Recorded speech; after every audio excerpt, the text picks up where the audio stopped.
Hello, everyone, and welcome back to the CW Likes to Kill Your Favorite Characters After Show. I'm Brock, and Mike has some things to talk about. So do I, but I'm going to let him go first. This is The Flash, Season 2, Episode 22, Invincible. After Zoom unleashes an army of Earth-2 metahumans on Central City, Barry is shaken when he sees their leader as the Black Canary's Earth-2 doppelganger, the Black Siren. Meanwhile, Wally takes to the streets to help the Flash stop the metahumans, which worries Joe, naturally. Iris and Henry are concerned about Barry taking on Zoom. Now, I know there are going to be some people who are upset about the ending of this episode, but we're going to talk about positive stuff first. So, Brock, let's put on a smile as best as you can. I'm trying. Good God, Mike, am I trying? Okay, Katie Cassidy was good, as she always is. Oh, shoot, she was amazing this episode. Yeah, she was. I want her back more as Black Siren. She's not dead. No, she's not dead. Which and they better intentional, completely intentional. Yeah, and I'd also love to know how big the reactor is and how many cells they have built, since they said they had however many metahumans locked up. But we're going into that later. Oh, man. This is going to be a lot like last week, people. I'm just warning you ahead of time. Okay. Man, the talk between Zoom and Barry in the office, I liked quite a bit. Him trying to get inside Barry's head and make them realize that they're not all that different. Normally that talk never goes well. Like John Schnepp likes to talk about, the whole "you created me, we're not that different" kind of thing gets overused a lot. But here it was actually kind of effective. Yeah. Because we've seen Zoom as a pretty big force of evil. Mm-hmm. Like Thawne may have been Flash's greatest enemy, but they felt kind of equal. Yeah. Zoom is to the Flash as Bane is to Batman. Yes, that's a very apt comparison. I like that. The whole him watching that tower fall, he's like, but there's one difference. You can't stand to let that happen. And he's just standing there, just pressuring him to see if he's going to go save that building. Of course he does, because he's Barry. Of course. The talk between Barry and Wally, the very last part of it, Wally was still being really dumb trying to take on metahumans, but it's not your fight, it's ours. This is our city. It's everyone's responsibility to keep it safe. That was a very good way to justify what he was doing. Oh, that I appreciated. Mike, why don't you go? You know what? You know who Wally reminded me of a lot this episode? Roy from season 1 of Arrow. Oh, okay. Because well, I'd say like Roy between like the end of season 1 and his entire arc in season 2, where he's trying to be the hero of Star City. And I like that. I like how I'm not sure when Wally's going to get his powers, but I like how they're introducing now the fact that because the Flash saved him, now he wants to return the favor.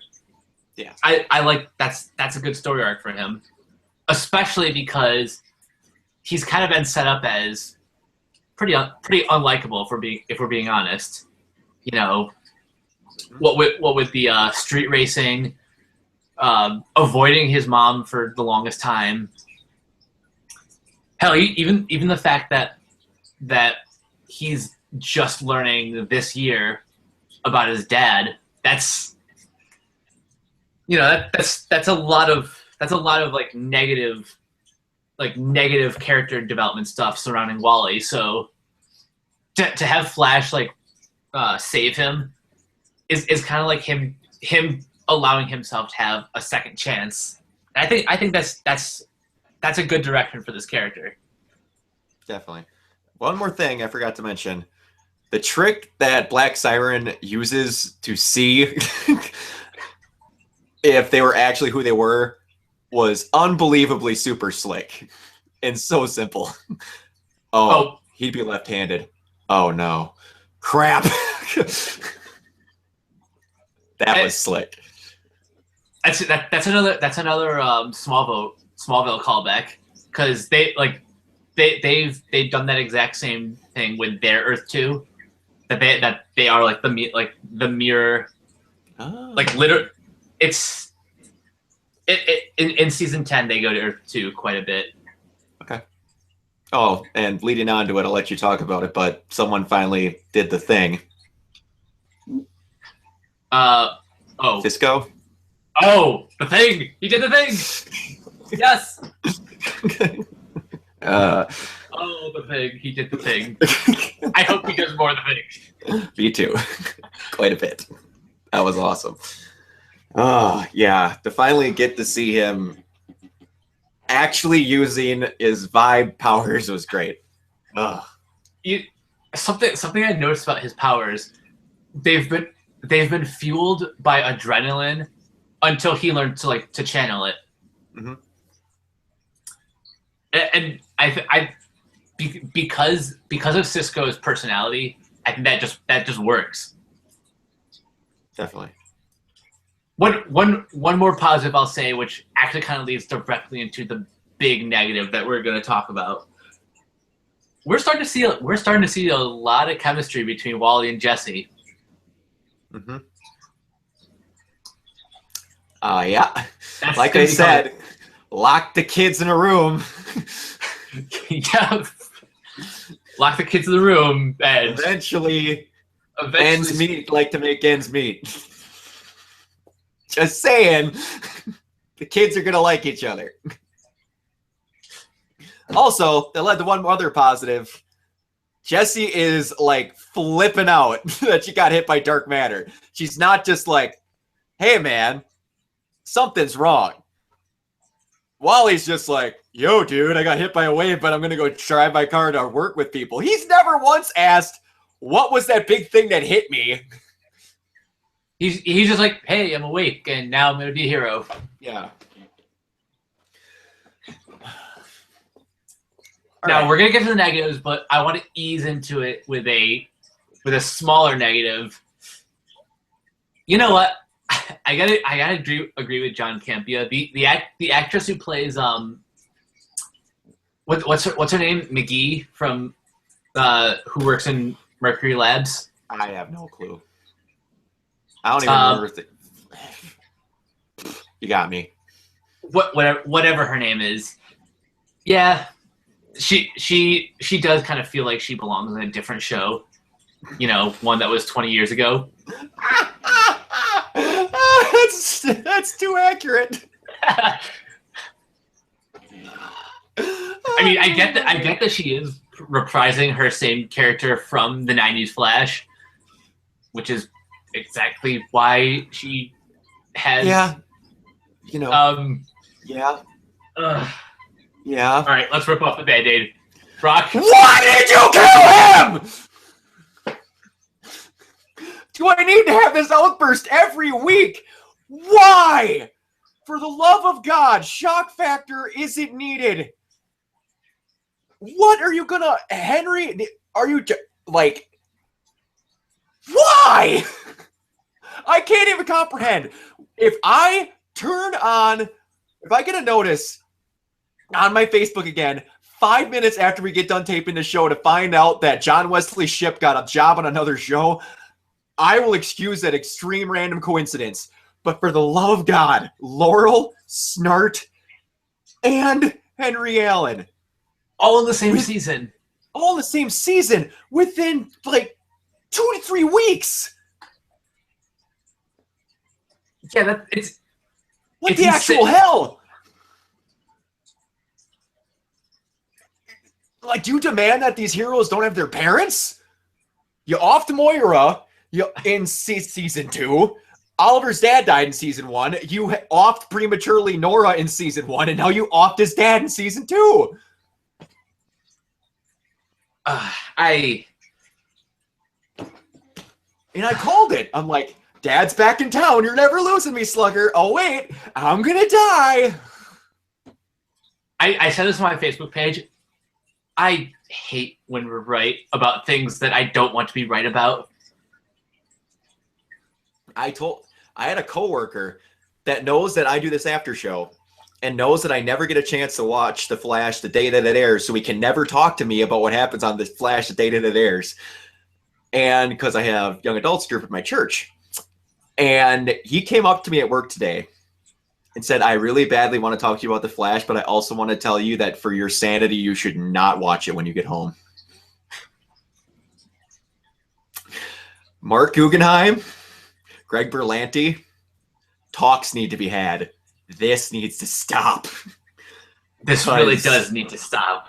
You're gaining nothing but killing off future opportunities with character development.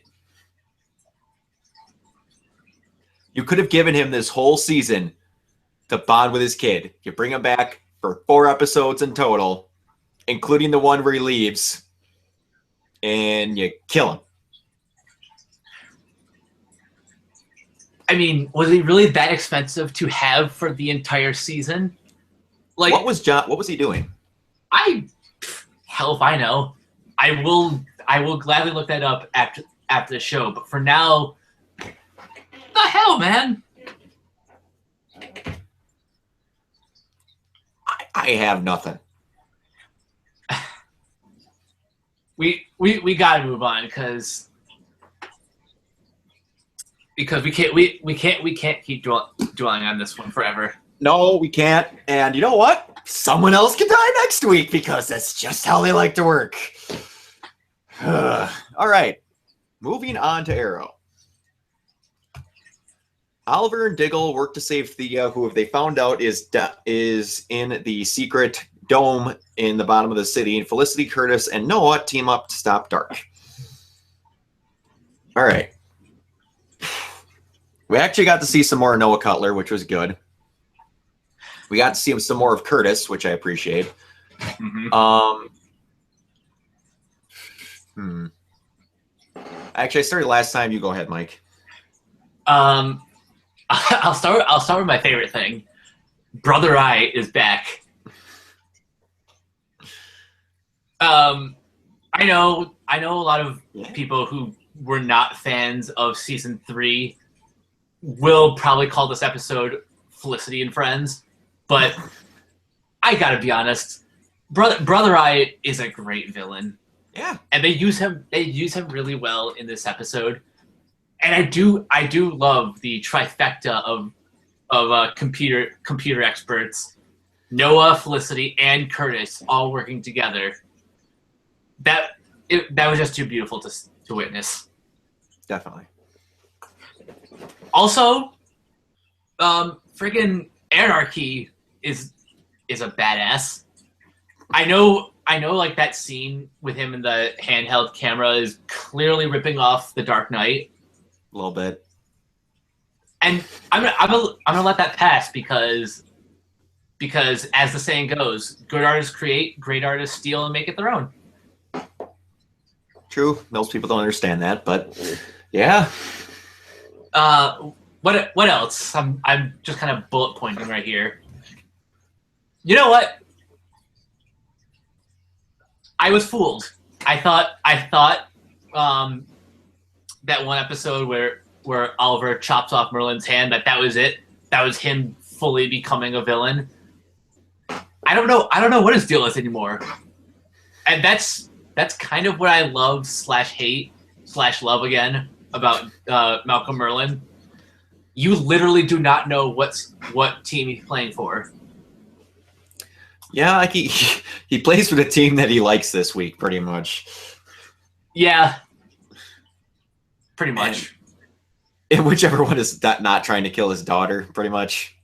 Yeah. I like that you had some serious contemplating with Oliver about who was actually right in the situation. Yeah, I I was thinking about that while also thinking about Civil War at the same time. Yeah. I wouldn't say who's right, technically, because nuking the whole world because the one city is really bad That's a little extreme. is an over exaggeration in a lot of ways. But like him wondering why, with openly telling everyone he's nuking the world, creating a new one because it's corrupt, and it took him a year to do this, and all these people are fully supporting him without needing some sedative, mind controlling drug to do so. Yeah, that's a part that actually kind of scared me a little bit. Like, oh, you mean they're doing this willingly? Yeah, I was kind of waiting for that. Um, the whole.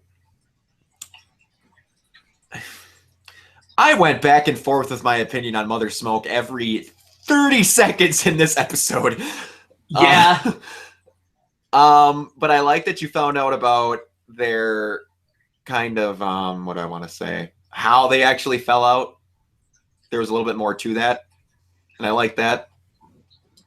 I like how it wasn't as simple as, oh, just because Noah's a criminal that he walked out on the family.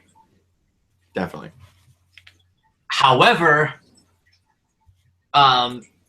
switching to negatives, that kind of makes Mama Smoke unlikable. Like how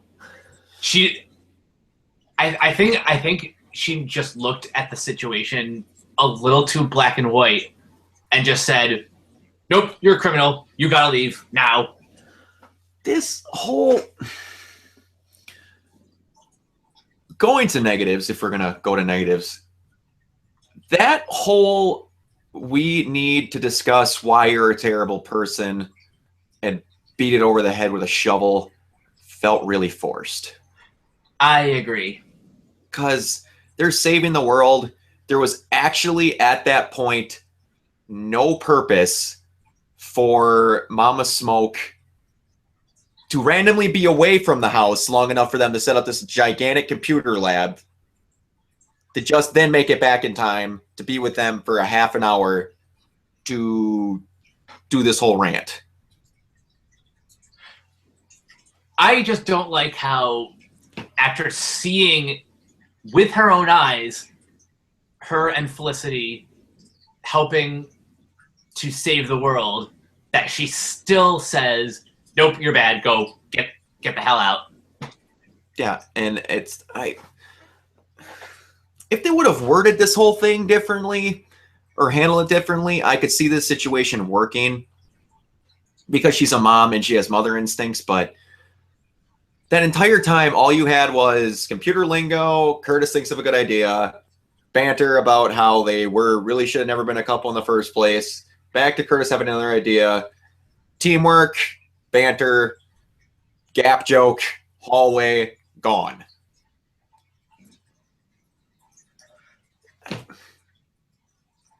This whole, you got more,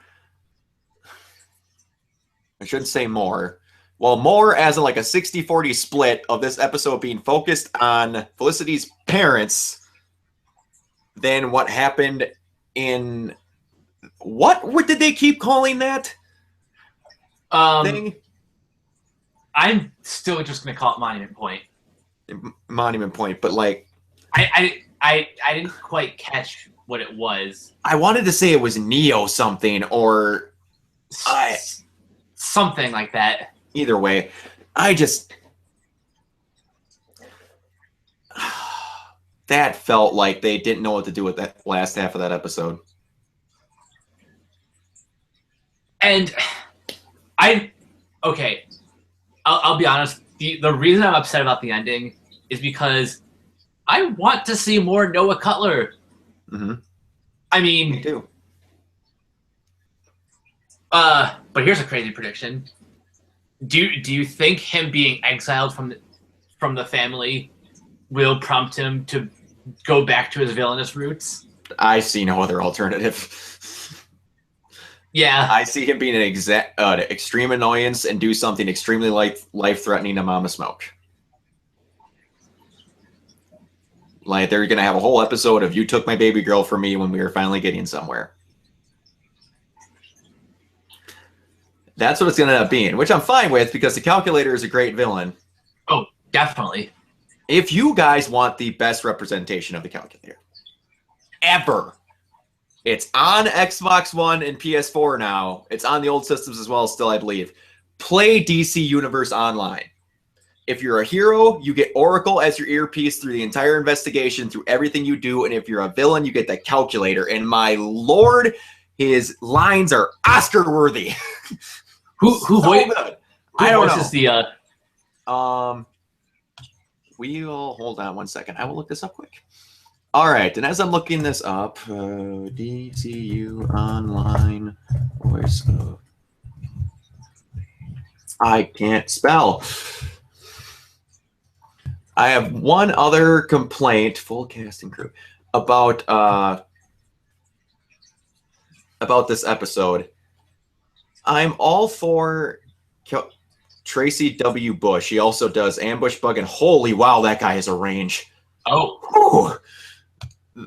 I've heard all three of the voices of the person that he does in that show, and that guy's got some range. He has no picture on the IMDb, so he's not well known. I'm all for the "you're not too far past this" speech. Listen to me, and I'm going to pull you through it. But man, did they botch that scene of Oliver talking to Thea through her mind control. It was well acted, just not well written. Yeah. You should have made that fight last a lot longer, to the point of where they're both beating the ever-living crap out of each other. And she has him pinned down to the floor at arrow point and almost kills him. You know what would have made this episode better? If that was the A plot instead of the Felicity and Friends show. Yeah, it should have been 80-20, Felicity 20, main crew 80. A lot of people are going to say, well, that's what it was now. Like, you have a weird representation of what 80-20 is. Yeah. Other than that, I think we might have switched off to negatives too quick. Positives, I'm interested that they're really showing how unbelievably unstable Damien Dark can be. Yeah. He's just like, there's going to be no safe place. If you set off nukes, we're all going to die.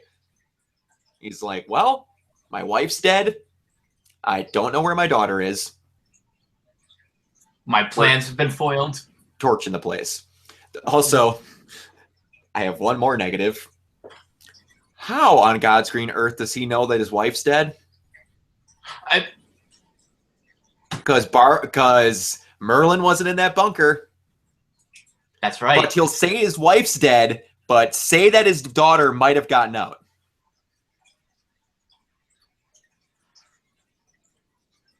Yeah, how does he know? Got me. And leading back into positives, somehow they're going to have to deal with Oliver having Dark's kid. Yeah. I'm looking forward to that. That's going to be fun. Oh, yeah. Oh, gosh dang it. I need to go back into negatives. Wow, did they switch her... I can't think of her name. In the flashbacks. Oh, you mean what's her face? Yeah, the Russian. The Russian. Yeah, Vlad's sister. She went bad fast. She went from glowing eyes to I need to kill him for his life force, and like that. I don't know if that tone was supposed to work that fast, but that felt a little rushed to me. To be fair, I guess that does kind of explain why in one of those previous episodes why Oliver was so he was like hesitating to embrace that that magic. Because that makes sense. Yeah, because he's seen what it can do to other people. I suppose I didn't think about it that way. Yeah. All right. Now, although you are right. Like, from a narrative standpoint, it was pretty fast. Yeah, they could have cut out like one of the 4 episodes they used of them just like waiting to go in to get the totem and get back out. That whole process being in the cave could have probably been cut down a little bit. But, all right. Do you have any more positives? I think we've covered. I think we have covered everything. Okay. Let's see. Do we have any interesting news stories to cover? Oh, we never said. We're not covering Legends in this episode. Oh, right. That's important.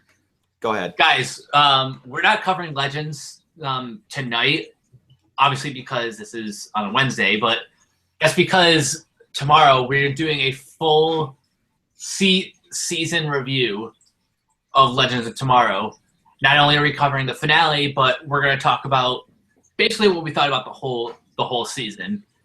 Things that could have been changed, things we liked, things we hope to see next time, all that stuff. And then the week after, we're going to do the same thing for Flash and Arrow. Definitely. We probably should have started off with that, but that's all right. If you watch our show, you know what's up. Yeah, definitely. All right, Mike. We got any news? I'm looking to see if there's anything that stands out.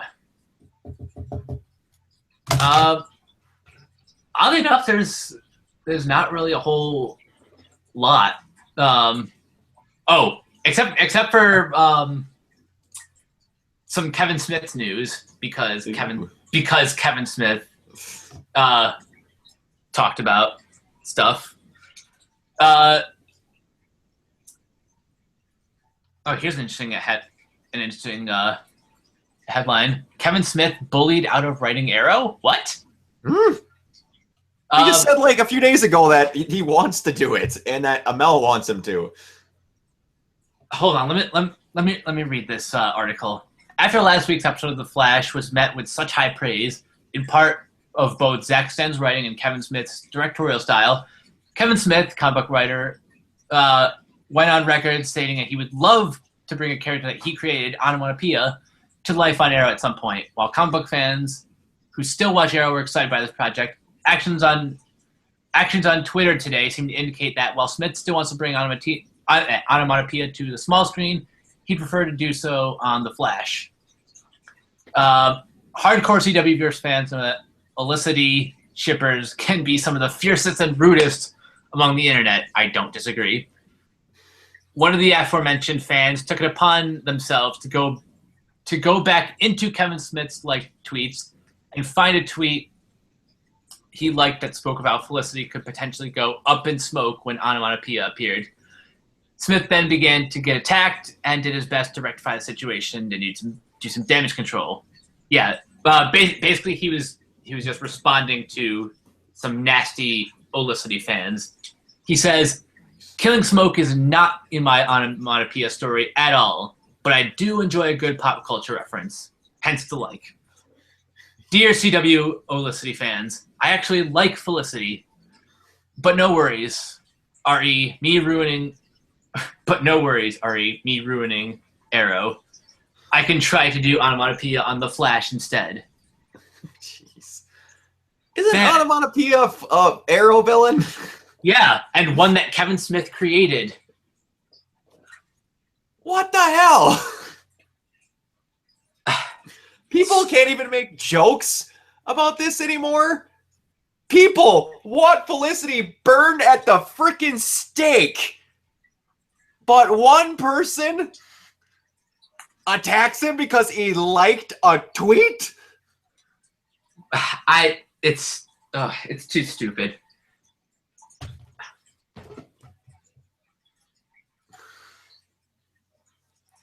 And we need something positive to end the show on.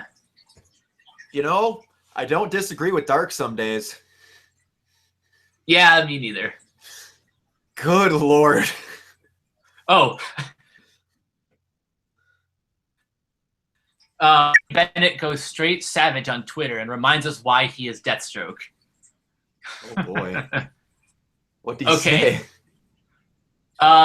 Anyone who's been following actor Manu Bennett post-Arrow knows that he's not really quiet when it comes to his opinions, which isn't necessarily a bad thing when said opinions are more than justified. Last year, he made it clear that the direction of both Arrow and his character, who returned for a one-off appearance, were both going downward and headed for the worst. Well, Manu retweeted quite the interesting subject matter. Take a look below at some of the screenshots. Okay, so I guess he retweeted something. I've always wanted to see you come back to Arrow. Not anymore. Very disappointing to see.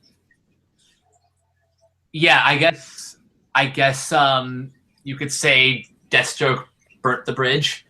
Oh. Yikes. I also heard things haven't been going great in Manu's personal life, but that's not the show that we're going to go on. You know what? Here's a story. I didn't see it on Arrowverse, but I saw it on my Facebook feed. Apparently Colton Haynes at one of the various superhero conventions actually helped save someone going into a seizure. What? I don't have the article up right now, but apparently he helped someone who's going into a seizure. I'll pull up the story later, but like he was talking her through it, getting making sure that she's okay, telling her breathe, you're gonna be fine. Basically, he was being a real life superhero while the medics were on their way. The amount of respect for that kid I gain daily is astonishing. Yes, especially after hearing all the news about why he left Arrow, and all the health troubles he's had. Like I'm really proud of him for turning his life around. Yeah, he's good. That's why I'm also happy that he's going to be back. That makes me quite happy because he's really good actor too. But all right. That's about the happy note we need. Yes, I need to get. All right, everybody, thank you again. Good Lord, we are almost done with doing this for a year. This will be our 28th episode, so I think we're going to end with 31. Somewhere about there. Somewhere about there. Thank you, everyone, for watching. Thank you for tuning in this long. For everyone that comments on this stuff, for everyone that says that they love seeing us on here, we appreciate it. And it's whenever you tune in for whatever you do, we appreciate it. And that's all I got. My name is Brock Emmerich. You can find me on Twitter at WayneTech7 and on YouTube at Organoid0. I uploaded 3 videos lately, so there's some content on there. Mike, where can they find you? You guys can find me at Captain K42 on Twitter, and look for Brock and I in the Geeks and Gamers Facebook group and the Sons and Daughters of Movie Talk groups. Also, have you signed up for the Geeks and Gamers website yet? Well, if you do that, you get geek points. You get free stuff. If you like Mario Kart, the tournament is back. Ah, who doesn't like Mario Kart? Also, don't forget to subscribe to the Geeks and Gamers YouTube channel. You have the Arrowverse After Show, We Are Geek, Ask an Admin, various reviews and vlogs and all that stuff. Yes. And yeah, it's going to be a good time. And Josiah and Ben are doing an Ask an Admin, so if they don't shoot it by the time this gets uploaded tomorrow, hammer them with questions. Make Lots those of questions. Answer anything. Go. All right. Have a nice night, everybody.